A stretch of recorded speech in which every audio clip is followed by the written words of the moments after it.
మగువ channel ప్రేక్షకులకు స్వాగతం.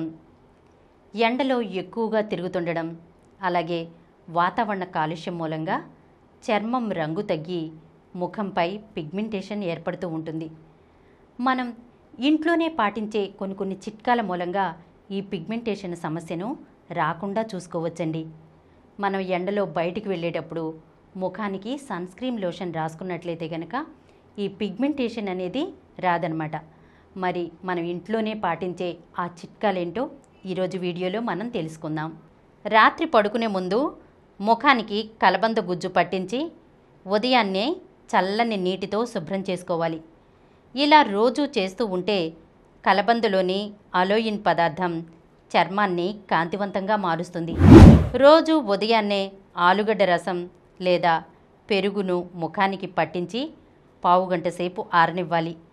తర్వాత గోరువెచ్చని నీటితో శుభ్రం చేసుకోవాలి. ఇలా 2 రోజులకు ఒకసారి చేస్తూ ఉంటే ముఖం కళకళలాడుతుంది.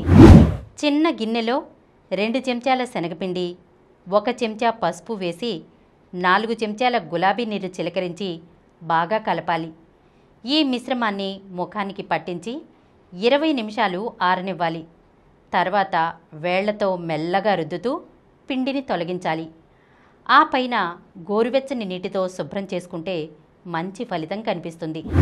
1 గిన్నెలో 2 చెంచాల నిమ్మరసం, 1 చెంచా తేనె వేసి బాగా కలపాలి. ఈ మిశ్రమాన్ని ముఖమంతా రాయాలి. పావుగంట తర్వాత చల్లని నీటితో శుభ్రం చేసుకోవాలి. ఇలా రోజు చేస్తూ ఉంటే సమస్య దరిచేరదు.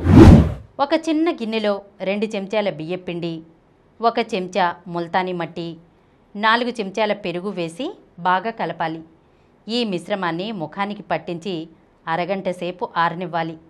తర్వాత గోరువెచ్చని నీటితో శుభ్రం చేసుకోవాలి. వారానికి 2 సార్లు ఇలా చేస్తూ ఉంటే ముఖంపై పిగ్మెంటేషన్ మచ్చలు తొలగిపోతాయి. చూశారు కదా, మనం ఇంట్లోనే పాటించే కొన్ని చిట్కాలతో పిగ్మెంటేషన్ సమస్యను రాకుండా ఎలా చూసుకోవచ్చో. నేను చెప్పినటువంటి ఈ చిట్కాలలో ఏదో ఒక చిట్కాని మీరు రెగ్యులర్గా పాటించినట్లయితే కనుక పిగ్మెంటేషన్ సమస్య నుంచి చాలా ఈజీగా బయటపడవచ్చు. మరి తప్పకుండా ఈ చిట్కాలను పాటిస్తారు కదా. మగువలు మెచ్చే ఇలాంటి మరొక బ్యూటీ టిప్తో వచ్చే ఎపిసోడ్లో కలుసుకుందాం. ఈ కార్యక్రమం మీకు ఎంతో నచ్చింది కదా. ఇటువంటి మరిన్ని వీడియోల కోసం అనతి కాలంలోనే 20 కోట్లకు పైగా వ్యూస్ సాధించిన సమరం ఛానల్ సమర్పించు సమరం మగువ ఛానల్కు సబ్స్క్రైబ్ చేయండి, లైక్ చేయండి, మీ ఫ్రెండ్స్కి షేర్ చేయండి. అలాగే ప్రక్కనున్న గంట సింబల్ని ప్రెస్ చేయడం మర్చిపోకండి.